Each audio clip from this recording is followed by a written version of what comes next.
Перад вами Джеймс Бонд, шарлатан, навуковец і ўсё гэта вось гэты хлапчына, Міхал Сэндзівуй. Ён быў, мабыць, найбольш шанаваным алхімікам сваёй эпохі. І проста на вачах караля Рэчы Паспалітай, Сігізмунда III, імператара свяшчэннай рымскай імперыі Рудольфа II, ён пераўтвараў металы ў золата. Што вы бачыце на гэтым малюнке Яна Матыйкі. Перад тым, згодна з крыніцамі, ён літаральна вызваліў з турмы нейкага ангельскага алхіміка, які завяшчаў Сэндзівую той самы парашок, які дапамагаў яму пераўтвараць нібыта металы на золата.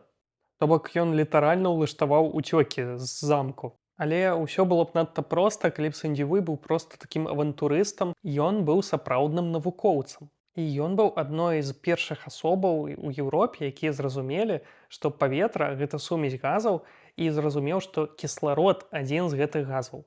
Кісларод ён называў крыніца жыцця. Але вы ведаеце, нават назваць саму алхімію такім шахрайствам было б таксама надта спрошчаным. Мы не можам быць упэўненыя, што думаў сам Сэндзівуй, але алхімія гэта не проста спроба выдурыць грошы з даверлівых людзей. Гэта вельмі старажытны шлях спробы пазнаць свет. І ёсць сведчанні, што шмат хто з алхімікаў яны ўспрымалі трансмутацыю, то бок гэта пераўтварэнне аднаго метала на іншы, як такі шлях да духоўнага росту душы чалавека, напрыклад.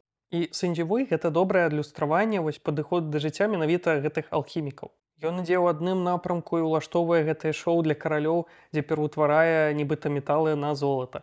Адначасова ён займаецца эксперыментамі, дзе сапраўды вынаходзіць нейкія там газы знаходзіць. Пры гэтым ён як авантурыст штурмуе там гэтыя замкі. Перасоўваецца па ўсіх гэтых тэрыторыях Еўропы абсалютна без дакументаў, без межаў, проста таму што мае такую магчымасць.